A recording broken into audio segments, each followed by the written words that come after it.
अस्सलाम वालेकुम, मैं हूं नूर और आप देख रहे हैं प्रोग्राम बनाम सरकार। नाज़रीन, आज का जो हमारा प्रोग्राम है वो अवेयरनेस बेस्ड है। 1122 के ऑफिस में मौजूद हूं।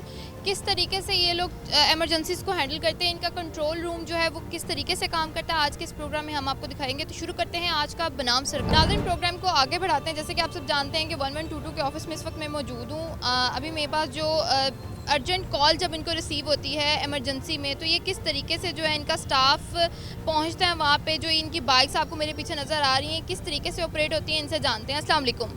जी वालेकुम सलाम। कैसे हैं आप? जी शुक्र अल्लाह का, आप सुनाए कैसे? ठीक। कब से 1122 में काम कर रहे हैं? मुझे 6 साल हो गए मैम। मुझे ये बताइएगा, सबसे बड़ा चैलेंज आपको 1122 में क्या देखने को मिला? फायर रेस्क्यू का मिला था। ये जो HBL के बैंक में फायर इंसिडेंट हुआ था तब हम हुए थे उधर, ठीक है। तो हम अपनी टीम के कोऑर्डिनेट के साथ हमने उधर काफ़ी लोगों को मतलब उनको बचाया भी है और उनको शिफ्ट भी किया है उधर हॉस्पिटल में। ठीक है। अच्छा, मेरे पीछे ये जो बाइक खड़ी हुई है, इसका मेन मकसद क्या है? इसका मेन मकसद ये है कि छोटी गलियों में, तंग शहरों में जो है रोड जो है ना अपना ट्रैफिक ज़्यादा होने की वजह से ना ये ट्रैफिक जैम भी होती है, ठीक है। उस वजह से ये कि बड़ी गाड़ियाँ एम्बुलेंस वगैरह जल्दी मूव नहीं हो सकती, ठीक है। लेकिन ये कि जो बाइक मोटर बाइक एम्बुलेंस हमें मुहैया की गई है, हमारा मकसद ये होता है कि जल्द से जल्द जो है ना पेशेंट तक रसाई की जाए। अच्छा, इसका नाम है मोटर बाइक एम्बुलेंस, और इसमें अगर मैं पूछूं आपसे कि कौन कौन सी सर्विसेज आप लोग इसके थ्रू देते हैं, तो कौन कौन सी इस बाइक में जो है वो, क्योंकि मुझे बॉक्सेस नज़र आ रहे हैं, इनमें क्या क्या है? इसमें ओवरऑल जो एमरजेंसी के रिलेटेड जो मेडिसिन है वो होती है हमारे पास, ड्रेसिंग होती है, बैंडेज होती है, ठीक है। और मुख्तलिफ मेडिसिन होती हैं जो हम एमरजेंसी के दौरान इस्तेमाल करते हैं। जी, इसके अलावा हमारे पास इक्विपमेंट होते हैं, पल्स ऑक्सीमीटर होता है, बीपी प्रेटस होता है, ठीक है। ग्लूकोमीटर होता है जिसकी वजह से हम पेशेंट की जो शुगर वगैरह को चेक कर सकते हैं, ठीक है। इसके अलावा हमारे पास एमो बैग होता है, नेबुलाइजर होता है, ठीक है जी।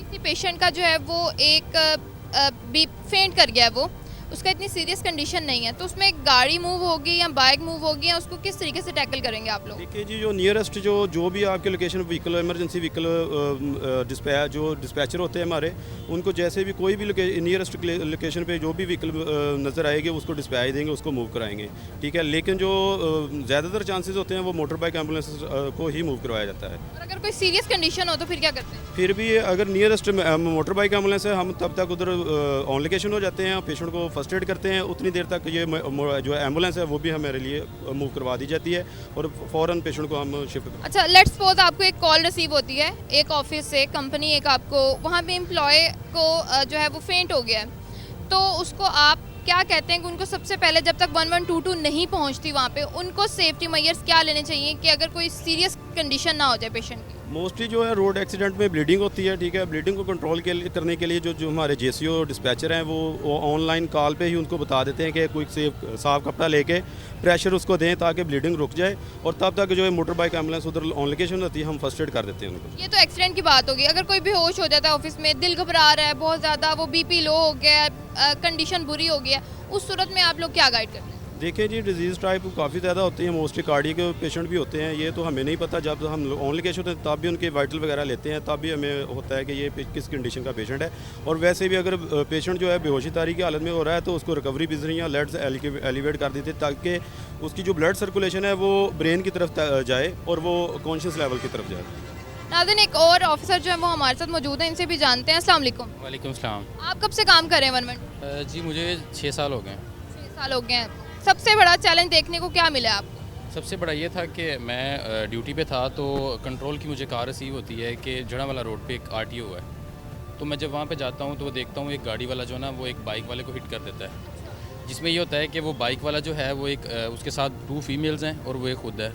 वो इतनी बुरी तरह से हिट्स होते हैं कि उन सब की ना बुरे तरीके से उनके फ्रैक्चर्स हो जाते हैं सबके। उनमें से कोई भी जो एक विक्टिम है वो मतलब सेव नहीं होता, सबके फ्रैक्चर हुए होते हैं और बहुत ज़्यादा उनकी ब्लीडिंग निकल रही होती है। हम जाते हैं, जाके देखते हैं अब, और साथ में हमारी एम्बुलेंस भी अटैच की जाती है ऐसी कंडीशन में। तो हम जाके उनके फौरी तौर पे फर्स्ट एड जो उनकी बनती है, उनके स्प्लिंट वगैरह, उनकी बैंडेज वगैरह करके IVs पास करते हैं, उनको फ्लूइड अटैच करते हैं। करने के बाद उन्हें फ़ौरन से एम्बुलेंस में शिफ्ट करने के बाद उन्हें हॉस्पिटलाइज़ करवा देते हैं। ये बात होगी RT की। मुझे ये बताएं, अगर किसी एरिया में आग लग जाती है तो आप उसको किस तरीके से मैनेज करते हैं? क्या आपका फर्स्ट होता है? क्या कभी आपको ऐसे भी हुआ कि वहाँ पे मौजूद लोगों की वजह से आग मज़ीद बढ़ गई हो? नहीं ऐसे तो नहीं होता कि आग मज़ीद बढ़ जाए। आग तो वैसे अपने तौर पे खुद ब खुद ही तेज़ होती रहती है ना, और उसमें पता नहीं जो रॉ मटीरियल पड़ा हो वो उसके मुताबिक उसका होता है कि वो आग ज़्यादा हो रही है, कम हो रही है। लेकिन सम टाइम जो मेरे पूछने का मकसद है वो ये है कि जैसे हम कुछ लोगों को बेसिक अवेयरनेस नहीं होती, वो आग को कम बुझाने के चक्करों में उसको मज़ीद बढ़ा देते हैं, क्योंकि नहीं पता होता ना लोगों को कि इसको हम किस तरीके से टैकल करें। तो उस सूरत में क्या करते हैं? वो बेसिकली ऐसे होता है, अगर किसी आदमी को आग लग जाए ना, मतलब किसी शख्स को आग लग जाए, उसमें ये होता है उसे पता नहीं चलता, वो रनिंग करना शुरू कर देता है। लेकिन उसका बेहतर हाल होता है कि वो एक जगह बैठ जाए, लेट के वो एक सर जो है अपने आप को, जिस्म को घुमाए रोड के साथ। अच्छा, अगर किसी को आग लग जाती है, किसी ह्यूमन बॉडी को आग लग जाती है, उसको रोल करना चाहिए बॉडी पे, उससे ये होगा कि वो रनिंग करे, वो ज़्यादा बेहतर। मोस्टली लोगों को भी ये है कि वो भागने लग जाते हैं पैनिक करके। लेकिन जो आम किसी एरिया में आग लगती है किसी घर में, उसमें ये होता है कि हमारा करीबी पॉइंट देखा जाता है, चाहे वो बाइक सर्विस हो, चाहे वो फायर व्हीकल्स हों। तो सबसे पहले बाइक जाती हैं, बाइक के पास छोटे सिलेंडर होते हैं, अगर तो वो बिल्कुल माइनर सी आग है तो वो ये खुद ही बाइक जो स्टाफ है वही से हैंडल कर लेता है। लेकिन अगर आग का नोयत ज़्यादा है तो जब तक बाइक स्टाफ जाके थोड़ी बहुत उन्हें अवेयरनेस देता है, हेल्प करता है उनकी, ठीक है, तब तक जो हमारी फायर व्हीकल्स हैं वो वहाँ पे पहुँच जाती हैं, जिसकी वजह से वो जो फायर है उससे जल्दी इंशाल्लाह जल्दी कंट्रोल कर लिया जाता है। अच्छा, मुझे ये बताएं कि आपकी ट्रेनिंग्स कितने अरसे बाद की जाती हैं और ट्रेनिंग्स में बेसिक आपको क्या क्या सिखाया जाता है? बेसिकली जो हमारी फर्स्ट पे ट्रेनिंग है वो 6 मंथ की ट्रेनिंग है। उसमें हमें हर चीज़ के बारे में जो स्टाफ है, फॉर एग्जांपल हम मेडिकल स्टाफ हैं, हमें जो ज़्यादा टाइम है वो मेडिकल का दिया जाता है। बाकी जो टाइम है, मतलब फॉर एग्जांपल 6 मंथ में 4 मंथ हमें मेडिकल दे देंगे, बाकी जो 2 मंथ्स हैं उनमें हमें दूसरी स्किल्स के बारे में भी अवेयरनेस दी जाती है, ताकि आपके ही कोलीग हैं वो किसी ऐसी जगह में फंस गए हैं जहाँ पे कम से कम आप उनको भी उनकी जो ज़िंदगी है उन्हें बचा सकें। तो इसलिए हमें ट्रेनिंग सभी दी जाती है। बाकी जो ट्रेनिंग है ओवरऑल डेली बेसिस पे भी हमारी ट्रेनिंग ही है, क्योंकि डेली बेसिस पे हम वो सारी चीज़ें डील कर रहे होते हैं जिनमें आग लगना, एक्सीडेंट होना, वैसे मेडिकल की इमरजेंसी हो जाना, तो वो डेली बेसिस पे हमारी ट्रेनिंग ही है। डेली बेसिस पे हमें कुछ ना कुछ नया सीखने को मिलता रहता है जी। वो डेली मुझे ये बताइएगा कि जैसे आपको कॉल रिसीव हुई है, किस तरीके से आप तक वो पहुंचती है, क्या इसका प्रोसीजर होता है और आप कितनी जल्दी जो है वो डेस्टिनेशन पे पहुंच जाते हैं? एक्चुअली जो बाइक है, हम बाइक स्टाफ हैं, हमारे जो पूरी सिटीज़ में पॉइंट्स होते हैं कि 10-10 किलोमीटर पे, 5 किलोमीटर पे पॉइंट बने होते हैं, ताकि जल्दी से जल्दी पेशेंट की तरफ अप्रोच कर सकें। तो हमें जो कंट्रोल है वो हमें कॉल करता है, वो हमें कॉल करते हैं। कॉल करने के बाद हमारी जो बात है, कन्वर्सेशन, वो होती है डायरेक्ट पेशेंट के साथ मोबाइल ऐप के ज़रिए। तो हमने कॉल करके उनसे एड्रेस कन्फर्म करके तो उनकी तरफ मूव कर जाते हैं, जिसके बाद जो पेशेंट है जिन्होंने कॉल की होती है कॉलर ने, उसका डाटा हमारे पास ऑलरेडी आ जाता है। अगर हम उनसे कॉल पर रब्ता करके जल्दी से जल्दी इंशाल्लाह 5 से 6 मिनट में उनके पास पहुंच जाते हैं। 5 से 6 मिनट में आप उनके पास पहुंच जाते हैं। बाज़ का थोड़ा दुरानिया सफ़र ज़्यादा हो तो 5-6 मिनट, अदरवाइज़ 1 से 2 मिनट में पहुंच जाते हैं। बहुत अच्छी बात है। अच्छा, मुझे बताएं, आपकी इस पूरी जब जितना आपका यहाँ पे टाइम हो चुका है, मुझे बताएं कि कोई ऐसा वाक़या जो आपको याद रह गया हो कि यार ये जो है ये मेरे माइंड से स्किप नहीं हो सकता, ये बहुत डेंजरस था, या जो भी एक चीज़, ऐसा वाक़या?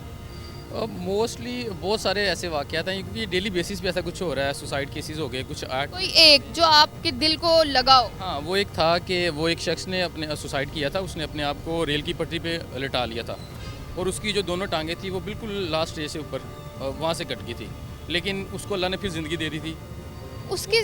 वो बिल्कुल ठीक था उसके बाद? ठीक था, जैसे हम उसके पास गए तो वो बिल्कुल ठीक था। तो वो मैं कभी नहीं भूल सकता। तो फिर वाकई ना भूलने वाली बात है, और इससे मतलब ये मौजज़ा है बहुत बड़ा, बिल्कुल ऐसा ही है। आपको कोई ऐसा वाक़या याद है जो आपको कभी ना भूले? मोस्टली तो डेली बेसिस पे तो काफ़ी ज़्यादा होते हैं इंसिडेंट, लेकिन ये एक है, ये तजाब मिल चौक पे, जड़ा वाला चौक रोड पे ना एक इंसिडेंट हुआ था।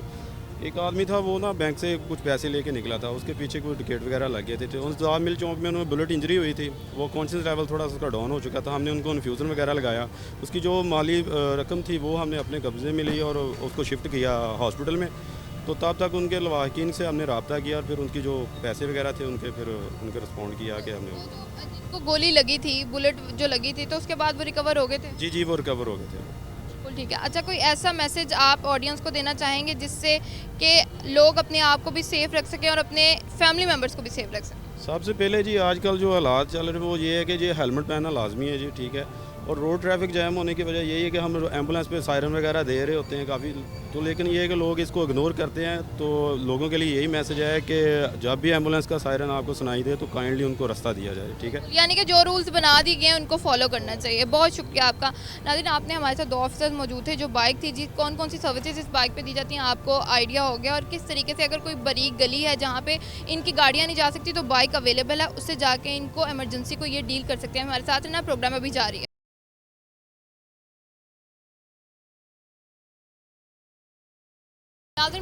आगे बढ़ाते हैं। मेरे पीछे जैसे आप देख सकते हैं एक वैन खड़ी है जिसमें लिखा है वाटर रेस्क्यू यूनिट। ये किस तरीके से काम करती है, इस पर बात करने के लिए हमारे साथ दो ऑफिसर जो हैं रेस्क्यू 1122 के मौजूद हैं, इनसे जानते हैं। अस्सलाम वालेकुम। वालेकुम सलाम। क्या नाम है आपका? मोहम्मद साबर। कब से 1122 को सर्विसेज प्रोवाइड करते हैं? 2009 से 2009 से, ठीक है। मुझे बताइएगा कि ये रेस्क्यू वाटर रेस्क्यू यूनिट का क्या मतलब है, ये वैन किस लिए इस्तेमाल होती है? ये हमारी फ़्लड के लिए इस्तेमाल होती है, उसके बाद जो ड्रोनिंग केस होते हैं उनके लिए इस्तेमाल होती है। कोई अदरवाइज़ कोई भी ड्रोनिंग केस आ जाता है, फ्लड नहर में आए, दरिया में आए, और उसके बाद जो गटर में भी आ जाते हैं, सेम में भी आ जाते हैं, उनके लिए ये इस्तेमाल होती है। अच्छा, फ्लड के केसेस में ये किस तरीके से इस्तेमाल होती है? जहाँ पे फ्लड आता है तो क्या इसमें कौन कौन सी इसमें सर्विसेज जो हैं वो दी जाती हैं, किस तरीके से ये काम करती है? फ़्लड में हम इसके साथ रेस्क्यू करते हैं लोगों को। बोट है हमारे पास, OBM होते हैं, और उसके ज़रिए हम जो लोग फंस जाते हैं उनको रेस्क्यू करते हैं, तो लोगों की रेस्क्यू के लिए इस्तेमाल होती है। अच्छा, अभी आपने बताई कि जी नदी नालों में कोई बच्चा डूब जाता है तो उसको भी इसी के थ्रू जो है वो रेस्क्यू किया जाता है? हाँ जी, इसके थ्रू ही रेस्क्यू करते हैं। उसमें हमारी बोट भी इस्तेमाल होती है, हमारा स्कूबा भी इस्तेमाल होता है, और लाइन सर्च भी होती है, तो इसके ज़रिए हमने कोई एक बंदा जब डूबता है तो कितना टाइम लगता है अगर वो नहीं मिलता, या किस तरीके से मिलने की वो सारी क्या उसमें क्या होती है? कि कभी आपको कोई रिसेंटली ऐसा केस याद हो जिसमें किसी ने सुसाइड की हो पानी में डूब के? आपकी क्योंकि चलती रहती हैं ये न्यूज़ वगैरह, तो उसको किस तरीके से आप लोग देखते हैं? उसको हम स्कूबा के ज़रिए भी सर्च करते हैं, बोट के ज़रिए भी सर्च करते हैं, और लाइन सर्च भी करते हैं। तो 3 हमारे पास ऑप्शन होते हैं उसको सर्च करने के लिए। तो और उसके बाद हमारे पास सोनार एक है, सोनार डिवाइस है। ये क्या सोनार डिवाइस आखिर क्या है? जो साइन आते हैं उनकी पिक्चर आएगी, क्या नाम है? सोनार। आप मुझे बताइएगा कि ये सोनार जो डिवाइस आप बोल रहे हैं ये क्या है? ये साउंड एंड नेविगेशन डिवाइस होती है। इसके ज़रिए जो है ना ये थर्मल शुआएँ जो होती हैं वो नीचे भेजते हैं, वो डिटेक्ट होकर वापस आती हैं, तो हमें पता चलता है कि ये नीचे कोई चीज़ मौजूद है, अवेलेबल है। तो वहाँ से फिर हम उसको जो है ना जो हमारा डाइवर होता है, डाइवर को नीचे भेजते हैं, और वो वहाँ से जाके सर्च करता है कि यहाँ पे क्या चीज़ है, और वो वहाँ से अगर बॉडी तो वहाँ से निकाल। अच्छा, इतनी एडवांस टेक्नोलॉजी हमारे पास मौजूद है? जी अल्हम्दुलिल्लाह है, हमारे पास मौजूद है। इससे कितना फ़ायदा जो है आपको हुआ है जब से ये टेक्नोलॉजी हमारे पास आई है? इससे जी बहुत ज़्यादा फ़ायदा होता है, क्योंकि ये जो बेसिकली हमारे जो ड्राउनिंग केस होते हैं ना, तो वहाँ पे क्योंकि पानी इतना गदला होता है, वहाँ पे हमें कुछ ऐसे नज़र तो आ नहीं रहा होता। तो इसके डिवाइसेस के ज़रिए ये जो हमारे पास जो डिवाइसेस हैं और बाकी इक्विपमेंट हैं, इनको इस्तेमाल करते हुए हम वहाँ से जो है ना डेड बॉडी को या उस बंदे को एवैक्यूएट करते हैं या उसको सर्च करते हैं। अच्छा, ये जो मेरे पीछे वाटर रेस्क्यू यूनिट है, इसमें और कौन कौन सी जो है इसके अंदर, अगर मैं वैन के अंदर बात करूँ तो कौन कौन सी चीज़ें अवेलेबल हैं? इसमें जो एक तो साउंड एंड नेविगेशन जो है जो मैं आपको बताई है, उसके बाद लाइफ जैकेट्स हैं, लाइफ बॉय होते हैं, बोट्स होती हैं, बोट्स इंजन होते हैं, उसके अलावा वेल रेस्क्यू के लिए भी हमारे पास एक डिवाइस मौजूद होती है, और स्नेक कैच करने के लिए उसके लिए भी हमारे पास स्नेक कैचर होता है, वो भी हमारे पास है। उसके अलावा जब आपने कोई स्नेक कहीं पे पकड़ना हो तो भी ये गाड़ी मूव होती है? बिल्कुल, गाड़ी मूव हो सकती है। अच्छा, मुझे ये बताइएगा कि आपके पास रिसेंटली कोई ऐसा केस जो आपको याद हो, कोई ऐसा केस जिसमें सुसाइड किया हो, या कोई भी रिसेंट ऐसा केस जो बताना चाहें आप? जी अभी 2 वीक्स पहले जो है ना, वो एक औरत थी, उसने सुसाइड किया था, तो वो हम सर्च करने के लिए गए थे। तो वो तकरीबन हमने राउंड अबाउट 24 आवर्स से 36 जो है ना आवर्स में उसको सर्च किया था। 4 से 36 आवर्स तक आपने उसको जो है ना सर्च किया था। अच्छा, मुझे ये बताएं कि आपको ये कॉल्स कौन करता है कि इस फलां जगह पे फ़लाँ ने सुसाइड कर ली या ये इशू हो गया, ये आप तक कैसे बात पहुँचती है? ये जो बाई स्टैंडर्ड्स होते हैं ना, या देखने वाले लोग होते हैं जो वहाँ से गुजर रहे होते हैं, जो देखते हैं किसी को नज़र आया, उस फ़ौरन 112 पे कॉल कर देते हैं, और हमारा यूनिट जो है ऑलरेडी अलर्ट होता है। तो जैसे ही कॉल आती है ये मूव हो जाता है उस जगह पे। तो बाज़ औक़ात ऐसे भी होता है कि अगर फ़ौरन कॉल आ जाए तो हम उसको मतलब विदिन 1 आवर या 2 आवर के अंदर हम उसको सर्च कर लेते हैं। अगर ज़्यादा टाइम गुजर जाए, लेट हो जाए, तो फिर वो हमें थोड़ा सा जो है ना उसके लिए मुश्किल होती है, डिफ़िकल्टी। हमेशा बॉडीज़ मिल जाती हैं या नहीं? मिल जाती हैं अल्हम्दुलिल्लाह, मिल जाती हैं अल्हम्दुलिल्लाह। ओके, सबसे बड़ा चैलेंज आपको इस फील्ड में क्या देखने को मिलता है? चैलेंजेस तो बहुत सारे होते हैं, लेकिन जो है ना क्या कहते हैं कि वो रेस्क्यू क्या होता है जो चैलेंजेस से ना निपट सके, जो ना चले, मुश्किलात के साथ खेल के ही हम इसको जो है सारा चैलेंजेस ही होते हैं, उसके बावजूद हम जो है इसको ऑपरेट करते हैं और सारा काम करते हैं। नाज़रीन 1122 के ऑफिसर्स हमारे साथ मौजूद थे। अभी हमारे साथ और भी ऑफिसर्स मौजूद हैं जिनसे जानेंगे कि किस तरीके से यहाँ पे काम किया जाता है। हमारे प्रोग्राम को आगे बढ़ाते हैं। 1122 के कंट्रोल रूम में इस वक्त मैं मौजूद हूँ। किस तरीके से यहाँ पे काम किया जाता है ये जानते हैं। हमारे साथ कंप्यूटर ऑपरेटर जो है तनवीर शाहिद साहब मौजूद हैं इनसे। अस्सलाम वालेकुम। वालेकुम सलाम। कैसे हैं आप? जी अल्लाह का शुक्र। मुझे ये बताइएगा कि यहाँ पे सपोज़ अगर आपको कॉल आती है उसके बाद अगला प्रोसीजर क्या होता है? जी हमें यहाँ पर डिफरेंट किस्म की कॉल्स आती हैं, मेडिकल की कॉल्स आती हैं जिसमें हमें फ़ीवर की, हाइपरटेंशन, हाइपोटेंशन, हाइपोग्लाइसीमिया, उसके अलावा हार्ट पेशेंट्स की कॉल आती हैं। ठीक है, इसके साथ साथ हमें रोड ट्रैफिक एक्सीडेंट्स की कॉल आती हैं। उसके बाद हमें यहाँ पर फायर की कॉल आती हैं, आग वगैरह लग जाती है कहीं पे। उसके अलावा हमें कॉल्स आती हैं जैसे कि ड्रोनिंग केस की, कोई मतलब किसी नदी नाले में या फिर मतलब दरिया में कोई। सुसाइडल केस की कॉल्स भी आती हैं? जी बिल्कुल, सुसाइडल केस की कॉल भी आती हैं। और इसके अलावा हमें जो है, इसके अलावा हमें जो ज़्यादातर जो है मेडिकल और एक्सीडेंटल जो केस हैं ये मेजर हैं जिनकी कॉल्स बहुत ज़्यादा आती मेन चीज़ ये है। इसके अलावा बुलेट इंजरी है, जैसे फायर वगैरह लग जाता है किसी को। ठीक है, इसके अलावा शॉट लग जाता है किसी को। इस तरह की डिफरेंट कॉल आती है। हैं। अच्छा, सबसे पहले क्या प्रोसीजर होता है? आपको एक कॉल रिसीव होती है किसी एक्सीडेंट की, तो उसके बाद आगे आप लोग क्या करते हैं? जी ऐसा होता है कि हमें सबसे पहले कंट्रोल रूम में कॉल रिसीव होती है। ठीक है, जैसे ही हमें कॉल आती है वो जो हमारे जो भी एजेंट्स हैं वो उसको डिफ़ाइन कर लेते हैं कि ये कॉल किस रिलेटेड है। जैसे कि मेडिकल की कॉल है और उसके लिए अगर हमें बाइक भेजनी है तो हमारा ऑनलाइन सिस्टम है, तो उसमें देखना होता है, उसका हमारा रेडियस ओपन हो जाता है ऑनलाइन। उसमें हमने देखना होता है कि सबसे जो नियरेस्ट जो हमारी व्हीकल है हमने उसको साथ उसको अटैच करना होता है। ठीक है, हमारा ऑनलाइन सिस्टम है, हमने उसके ऊपर क्लिक करना है, वहीं से कॉल होनी है। ठीक है, तो उसी के अंदर जो है हमारी व्हीकल का जो मतलब स्टाफ है वो ऐड हो जाता है। अच्छा, मुझे बताएं डेली बेसिस पे कितनी कॉल्स आपको रिसीव होती हैं? जी डेली बेसिस पे हमें तकरीबन 5000 के करीब कॉल्स रिसीव होती हैं। अच्छा, मुझे ये बताएं कि इतनी ज़्यादा कॉल्स आपको रिसीव होती हैं तो क्या लाइन बिजी भी मिलती होगी लोगों को, या कोई ऐसी इमरजेंसी में जिसमें लाइन ना मिल रही हो, कभी ये कंप्लेन भी होती है?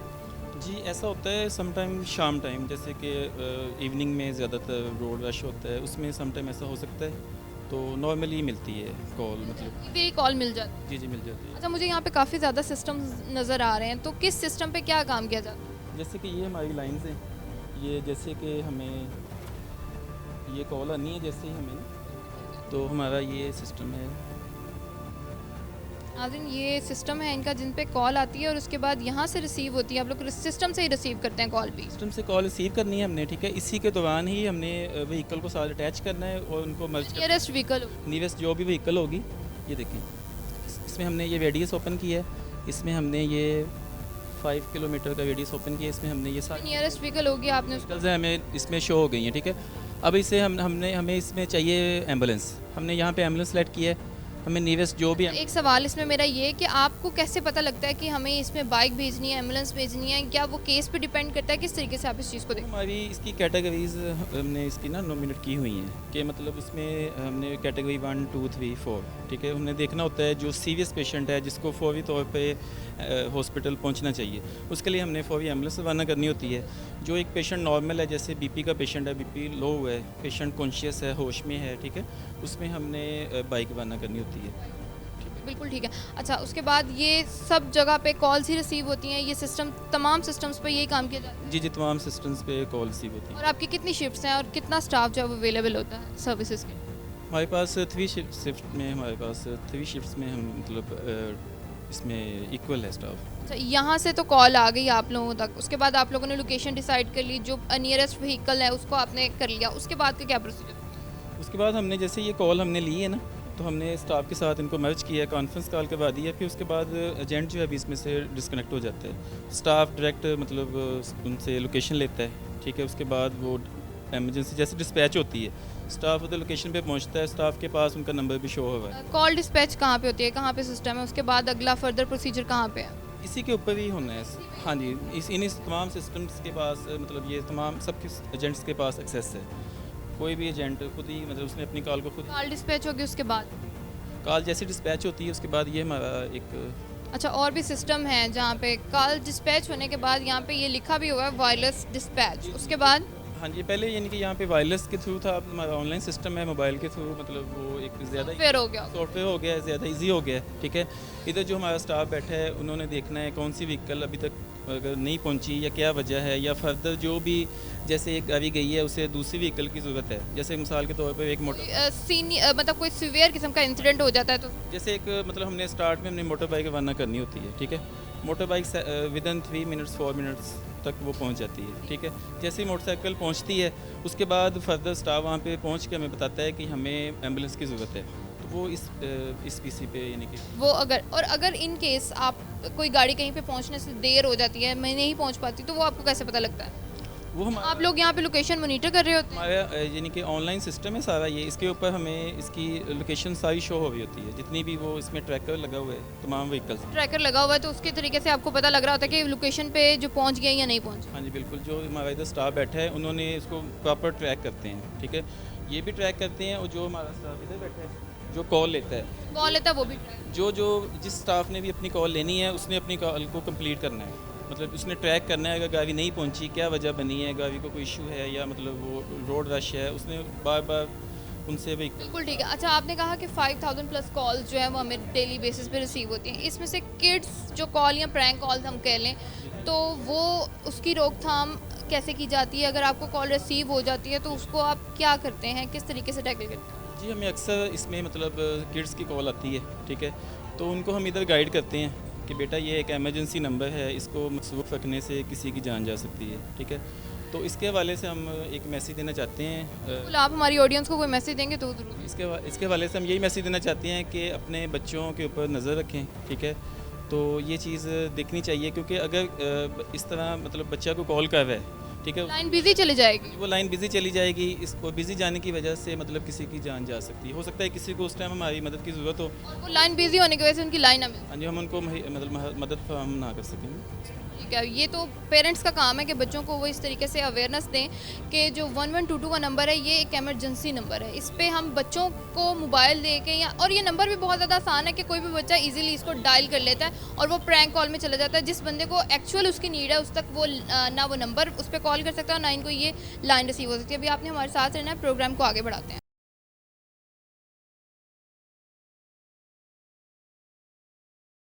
नाज़रीन, प्रोग्राम को आगे बढ़ाते हैं। 1122 के ऑफिस में इस वक्त मैं मौजूद हूँ। हमारे साथ डिस्ट्रिक्ट इमरजेंसी ऑफिसर एहतिशाम वाला साहब मौजूद हैं। इनसे जानते हैं मज़ीद इसी बारे में। अस्सलाम वालेकुम सर। जी वालेकुम सलाम। कैसे हैं आप? जी सबसे पहले तो आपका बहुत शुक्रिया, आपने हमारे लिए टाइम निकाला। जी थैंक यू। सबसे पहले तो मेरा सवाल ये है कि 1122 बनाने का मकसद क्या था? बिस्मिल्लाहिर्रहमानिर्रहीम, थैंक यू वेरी मच। देखें, इस सर्विस से पहले जो एक कोई भी ऐसी सर्विस सिस्टम में नहीं थी कि इन केस ऑफ एमरजेंसी जो आपको बर वक्त रिस्पॉन्स करती।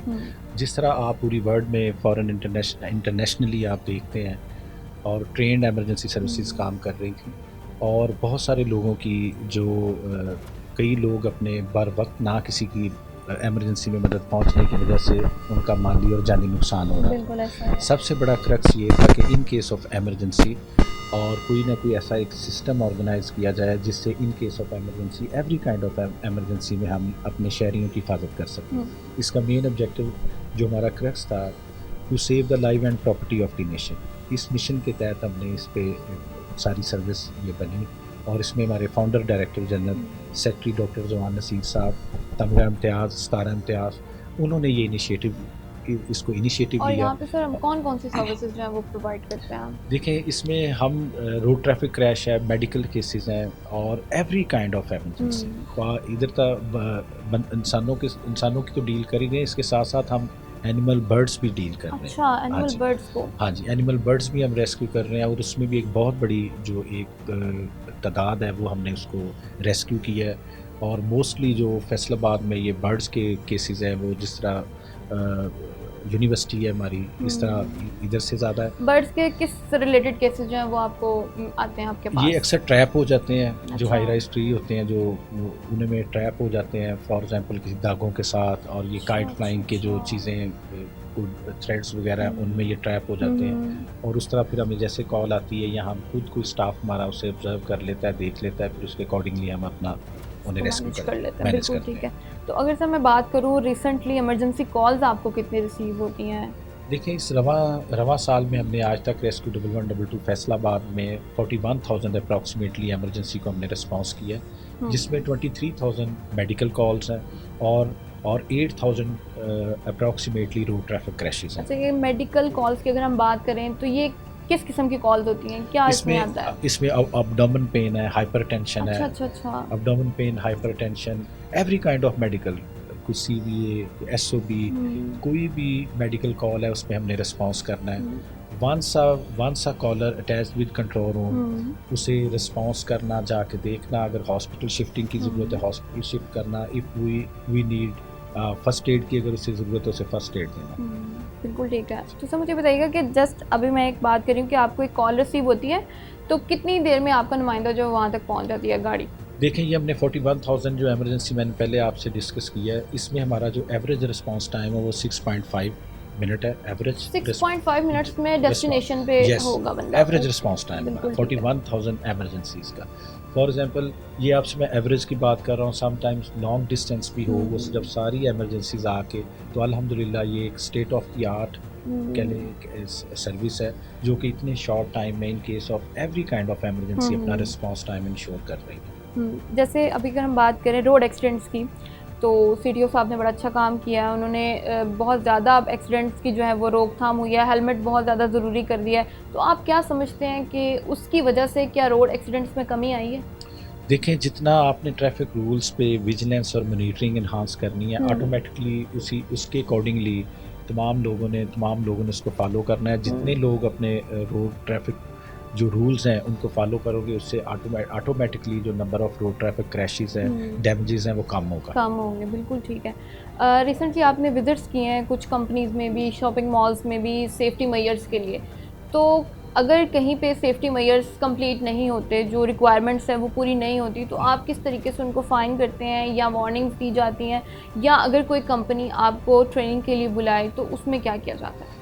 देखिए, डिस्ट्रिक्ट फैसलाबाद में 377 हाई राइज बिल्डिंग्स हैं जो कि हम रेगुलर उन्हें विज़िट करके उन्हें नोटिस भी हम इशू कर चुके हैं। रेगुलर हम विज़िट करते हैं ऑन डेली बेसिस पे। ये 377 जो बिल्डिंग्स हैं उन्हें हमने नोटिस 1, नोटिस 2 उन्हें सर्व किया है, और 2 टाइम्स में हमने उन्हें चेक लिस्ट उन्हें एक प्रोवाइड की है जिसमें स्प्रिंकलिंग सिस्टम है और स्मोक डिटेक्टर्स हैं, एमरजेंसी स्टेयर केस है, AED है, और एमरजेंसी रिस्पांस टीम की उसे इस्टेब्लिश करना है, सेफ्टी मैनेजर है। ये सारी जो चीज़ें हैं हमने तमाम बिल्डिंग्स को हमने कन्वे की हैं, चेक लिस्ट उन्हें हम रिसीव करवा रहे हैं, और इसमें लोगों को हम मोटिवेट कर रहे हैं कि अपने बिजनेसेस को और अपनी जानों को आप महफूज बनाएं। गवर्नमेंट की सबसे ज़्यादा जो इंस्ट्रक्शंस और रिगार्डिंग सेफ्टी चल रही हैं बिल्डिंग्स और प्लाजाज में, ताकि हमारे जो शहरी हैं वो जिस बिल्डिंग में भी जाएँ वो एक सेफ़ एरिया हो, जिस पर्पज़ के लिए भी जाएँ, बिज़नेस पर्पज़ है अपना, वो एक सेफ़ इन्वायरमेंट में एग्जिस्ट करे। और आपको याद होगा जिस तरह ये कराची का गुलनाज प्लाजा है, अनफॉर्चुनेटली पूरे हमारी गवर्नमेंट की ये कोशिश है कि इस तरह के किसी भी साने से अवॉइड। मेरा अगला सवाल यही था कि जैसे कराची में वो हादसा पेश आया, आपको क्या लगता है कि अभी फैसलाबाद में उस जैसे हादसा में कमी है, आग लगने के केसेस कम हुए हैं? देखिए, शुक्र अल्हम्दुलिल्लाह, और जितने भी कोई केसेस हमारे आज तक जो हमने फैसलाबाद डिस्ट्रिक्ट में फायर केसेस 507 केसेस हम डील कर चुके हैं। उसमें हम साथ साथ तमाम ये बिल्डिंग्स और जितने हमारे ये factories, school, colleges, public private buildings हैं, उधर हमारी कम्युनिटी एमरजेंसी रिस्पांस टीम्स जो हैं वो ट्रेनिंग्स करवाती हैं, और जितने ऑफिसेज़ हैं उधर के जो कंसर्न स्टाफ हैं उन्हें हम ट्रेनिंग देते हैं जिसमें यूज़ ऑफ फायर एक्सटिंग्विशर है, और इन केस ऑफ एमरजेंसी उन्होंने किस तरह अपने आप को बचाना है, किस तरह वो बिल्डिंग को वैक्यूएट करना है। ये टीचिंग का जो कम्युनिटी ट्रेनिंग और ये टीचिंग का जो गाइडेंस का जो ये सिलसिला कार है, ये साथ साथ चल रही है, और उसमें आप लोगों का भी अच्छा रिस्पॉन्स आ रहा है।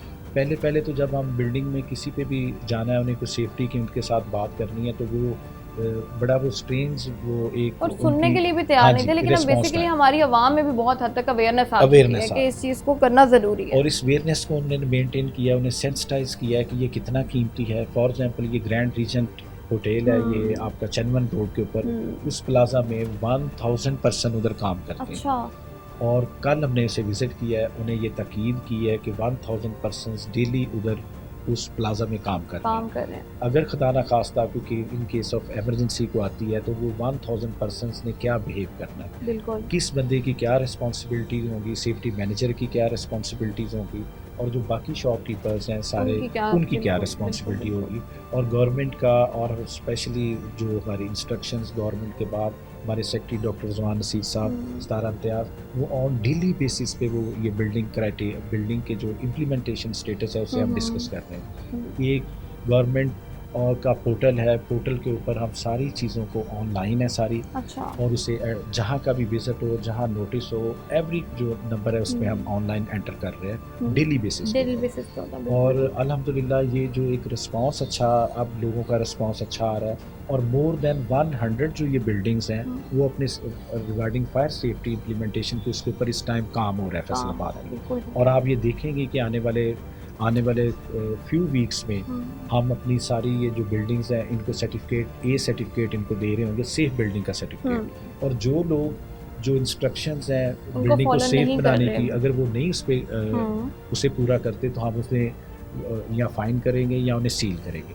अभी लोग सारे मोर देन 100 बिल्डिंग्स पे काम हो रहा है और इंशाल्लाह आई होप कि फैसलाबाद में कोई ऐसी बिल्डिंग नहीं होगी जो कि सेफ बिल्डिंग में नहीं आएगी। सर, ये अगर हम आग के हादसा की बात करें तो क्या इसमें इलेक्ट्रिसिटी की कोई वजह है या क्या वजूहत देखने में आती है?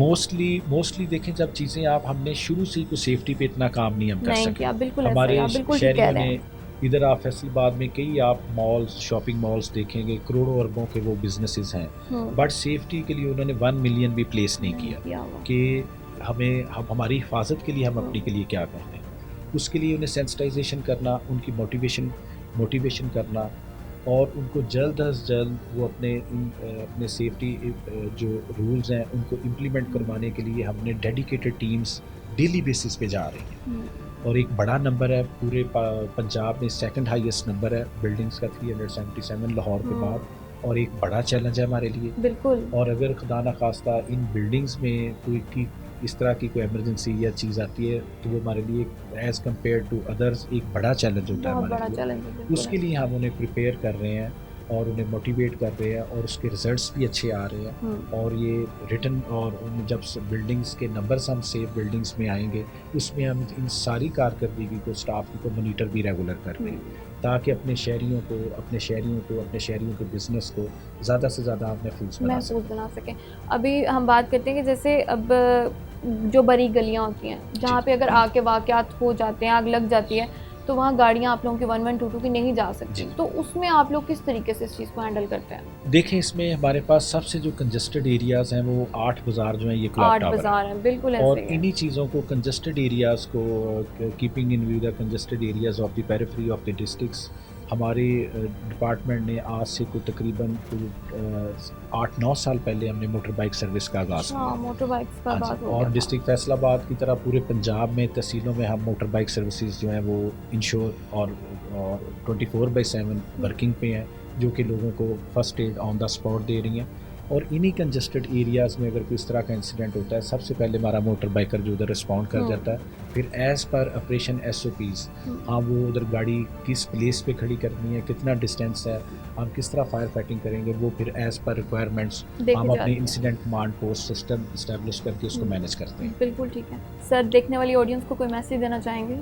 देखने वाली ऑडियंस के लिए मैं आपके ज़रिए से यही मैसेज करें, ट्रैफिक रूल्स की पाबंदी करें। बहुत सारे लोग तंदुरुस्त घर से आते हैं, वो सब तमाम लोग वापस नहीं जाते और जिससे पूरी की पूरी फैमिली इफ़ेक्ट होती है। आप ट्रैफिक रूल्स को फॉलो करें, फायर सेफ्टी रूल्स जो हैं अपने प्रेमिसेस में, अपने बिजनेस में अपने फायर सेफ्टी जो है उसे इम्प्लीमेंट करवाएं, उसे इंश्योर करें, अपने आप को, अपने शहरियों को और अपनी फैमिलीज़ को महफूज बनाएं। बहुत शुक्रिया सर आपका। नाज़रीन, एहतिशाम वाला साहब हमारे साथ मौजूद है। आप इनकी बात सुनिए कि किस तरीके से हम जो है ख़ुद को और अपनी ज़िंदगियों को महफूज रख सकते हैं। हमारे साथ रहेगा और अभी प्रोग्राम जारी है।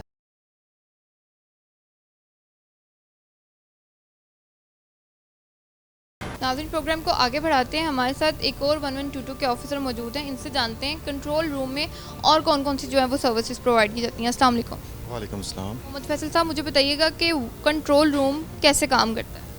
जी, सबसे पहले किसी को भी कोई इमरजेंसी होती है वो पहले हमारे हेल्पलाइन 1122 पे कॉल करते हैं।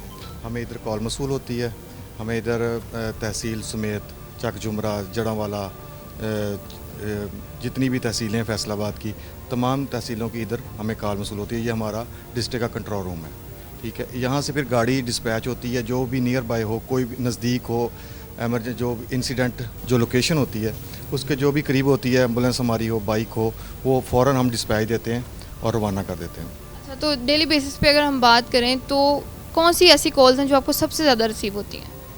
सबसे ज़्यादा हमें मेडिकल इमरजेंसी की कॉल्स रिसीव होती हैं, जिसमें चेस्ट पेन होती है, हार्ट पेशेंट होते हैं, एब्डोमिनल पेन होती है और मुख्तलिफ़ किस्म की हैं, सांस का मसला है, किसी को हाई फीवर है, इस तरह की हमें कॉल्स में। तो आप क्या ये वहीं पे इलाज कर देते हैं या फिर उसको एम्बुलेंस में, या किस तरीके से उसको देखते हैं? ये फ़र्स्ट ऑफ ऑल ये है कि जैसे ही हमें कोई कॉल मसूल होती है, उस नेचर ऑफ एमरजेंसी के मुताबिक करीबी जो बाइक होती है हमारी, वो फर्स्ट रिस्पॉन्डर होती है, उसको मूव करवाते हैं। मेडिकल इमरजेंसी में हमें एसओबी, मतलब सांस का मसला, गुर्दों का पेन है, एब्डोमिनल पेन है, चेस्ट पेन है, हार्ट पेशेंट है, इस तरह की कॉल जो है हमें मसूल होती हैं मेडिकल। और इसके बाद रोड ट्रैफिक एक्सीडेंट की कॉल मसूल होती हैं, ड्रोनिंग केसेस हैं, फायर केसेस हैं, और इसके अलावा जो भी एनिमल रेस्क्यू है। अच्छा, ये एनिमल रेस्क्यू की बात मैं वाला साहब को भी इंटरव्यू करी थी, उन्होंने भी मुझे बताया था, तो ये किस तरीके से देखते हैं आप? जी मैडम, हमें ये कॉल आती है कि कोई परिंदा किसी दरख्त में ट्रैप हो गया है, ठीक है, उसको उसकी कॉल आती है, वो हमारी टीम जाती है, स्पेशल हमारी व्हीकल है एक, वो परिंदे को उतारती है। और इसके अलावा कोई भी हमें घर में किसी सांप के निकलने की कॉल आ जाती है कि घर में सांप घुस आया है, या कोई न्योला वगैरह आ जाता है घर में, इस तरह के हमें कॉल्स ना एनिमल रेस्क्यू की। अभी ऐसा भी हुआ है कि आपको ऐसी कॉल्स आई हों और वो प्रैंक कॉल हो, मतलब कुछ भी नहीं था, जस्ट आप लोगों को तंग करने के लिए ऐसे कॉल की हो, तो फिर क्या करते हैं आप? नहीं मैडम, ऐसा बहुत कम ही होता है, हमें इमरजेंसी की कॉल वसूल होती है ज़्यादातर। जैसे ही हमारी टीम जाती है तो मतलब कामयाबी के साथ ऑपरेशन करती है, सांप हो या कोई भी ख़तरनाक जानवर हो जिससे किसी इंसानी जान को ख़तरा हो, तो वो फ़ौरन उसको कैप्चर कर लेती है। मोहम्मद फैसल साहब, ये बताइएगा, जैसे आगे अब गर्मियाँ आ रही हैं, लोग पूल में भी नहाने जाते हैं और वेल्स में भी नहाने जाते हैं और नहरों में भी नहाते हैं बच्चे बहुत से, तो क्या कभी ऐसी कॉल्स भी आपको रिसीव हुई हैं जिसमें कोई बच्चा डूब गया, तो आप उसको किस तरीके से जो है वो मैनेज करते हैं? जी मैडम, इस तरह की भी कॉल्स हमें मसूल होती हैं। जैसा कि आप देख रहे हैं कि गर्मियाँ आ गई हैं और बच्चों को छुट्टियाँ हो जाएंगी, तो बच्चे नहरों का रुख करते हैं नहाने के लिए, फिर ये ड्रोनिंग केसेस की तादाद बढ़ती है। ये तो वालिदैन को चाहिए कि जैसे ही बच्चों को छुट्टियां हों उन्हें समझाएं, नहरों पे जाने से रोकें, और अगर स्विमिंग पूल पे जाना है तो कोई साथ जाए उनके, कोई ट्रेनर हो, जहाँ पे जिस स्विमिंग पूल पे कोई ट्रेनर वगैरह मौजूद है वहाँ पे भेजें बच्चों को। इतने बड़े स्विमर तो इतने बच्चे होते भी नहीं हैं। जी बिल्कुल ऐसे ही है, और नहरों पे ना भेजें। तो हमारी ऑडियंस को क्या मैसेज देना चाहेंगे आप? ये ऑडियंस को मैं यही मैसेज दूंगा कि वालिदैन को चाहिए कि अपने बच्चों का ख्याल रखें, इनको बाइक वगैरह ना दें जो कम उम्र बच्चे हैं, और उनको नहरों पे ना भेजें, मना करें नहरों पे नहाने के लिए, क्योंकि ये बच्चे जब जाते हैं उन्हें पता नहीं होता कि पानी कितना गहरा है, और पानी के वो फिर दरख्तों पे चढ़ के छलांग लगाते हैं, तो वो जब वो नीचे जाते हैं पानी के अंदर तो कोई पत्थर वगैरह होते हैं जिस पे हेड इंजरी का चांसेस बहुत ज़्यादा चांसेस बन जाते हैं। जी, तो आप ये कहना चाहते हैं कि पेरेंट्स का बहुत ज़्यादा इसमें अमल दखल है। बहुत शुक्रिया आपका। नाज़रीन, आज का प्रोग्राम आपने देखा कि मोहम्मद फैसल साहब भी हमारे साथ, और भी बहुत से 1122 के ऑफिसर्स मौजूद थे कि ये लोग किस तरीके से काम करते हैं, कैसे आवाम को जो है ये सर्विसेज प्रोवाइड करते हैं, और इनका कंट्रोल रूम कैसे काम करता है। इसी के साथ मुझे दीजिए इजाज़त, मिलते हैं आपसे अगले प्रोग्राम में। अल्लाह हाफ़िज़।